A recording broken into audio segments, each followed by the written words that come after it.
It is said that in the deep waters of Loch Ness, situated in the Scottish Highlands, there exists a large dinosaur-like monster called the Loch Ness Monster, or Nessie as most people like to call it.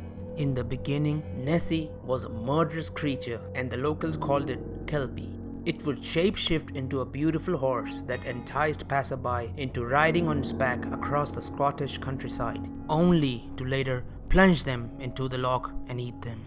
Nessie is said to be at least 25 feet tall and resembles a serpent with the body of a gigantic otter. People say that Nessie only comes out of the water when no one's around, and it has never been caught alive, although many people have claimed to have seen it and have even taken photographs and videos of the Loch Ness Monster.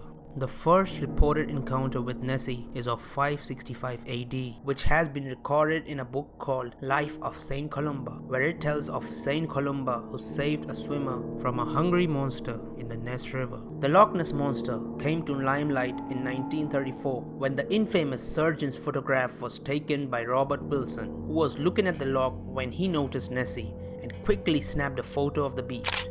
The surgeon's photograph was the first photographic evidence of Nessie, which was published in the Daily Mail. But sadly, the photo turned out to be a hoax after the confession of Christian Sperling, who helped build the model monster that was photographed in the surgeon's photo. He admitted the hoax shortly before he died in 1993 at the age of 90. And soon after that, many people came out with various photographs claiming to have captured the Loch Ness Monster by themselves. But all of them turned out to be fakes. Then again in 2012, George Edwards took this stunning picture of Loch Ness, claiming that he had finally found definitive proof of the giant creature's existence. A year later, the boat skipper admitted that he had made the whole thing up. The image was created with a fake fiberglass model of Nessie from a National Geographic documentary, and Edwards had even let many of the tourists he ferried around the loch in on his prank. So even after numerous attempts, there has been no actual photo of the monster.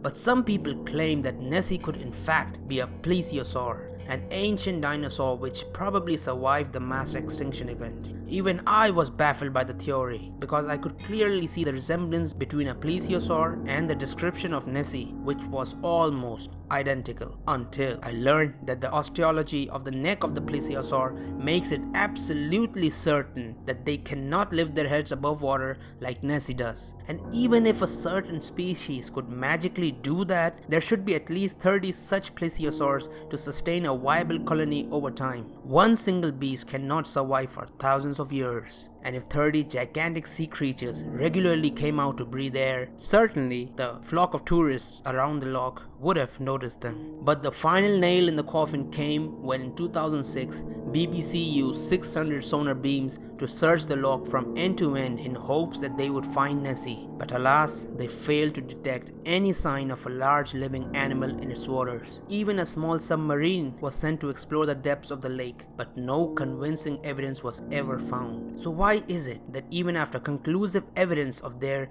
being no gigantic monster lurking in the depths of the Loch Ness, do people still believe in Nessie? And not only people, even Scotland's National Tourism Board promotes the idea that Nessie exists, and there even exists a Disneyland-like park called Nessieland, which is dedicated to providing information and evidence about Nessie. The government of Scotland wants to keep the idea of the Loch Ness Monster alive because it is the biggest tourist attraction there, a £2 million attraction to be precise. More than 200,000 overseas tourists travel to the Loch Ness every year, only in hopes to catch a glimpse of the Loch Ness Monster. In 2012, Willie Cameron, the director of Loch Ness marketing, said that about 1 million people visit Loch Ness and the surrounding area every year, with the value to the economy worth about £25 million.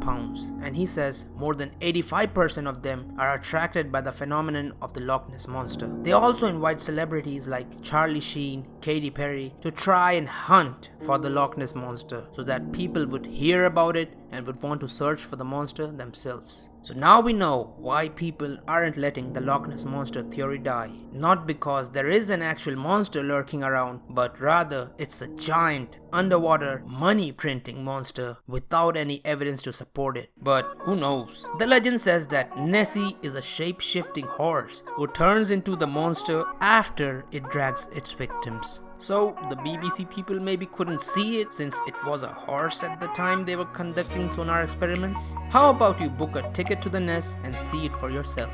Thank you for watching the video guys, I hope you enjoyed it. Hit the like button to show some love and subscribe to the channel if you haven't for more interesting videos. So yeah, meet you guys in the next video and I hope everyone has a wonderful Christmas this year. Also be sure to tell me in the comment section below, what do you believe? Does the Loch Ness Monster actually exist?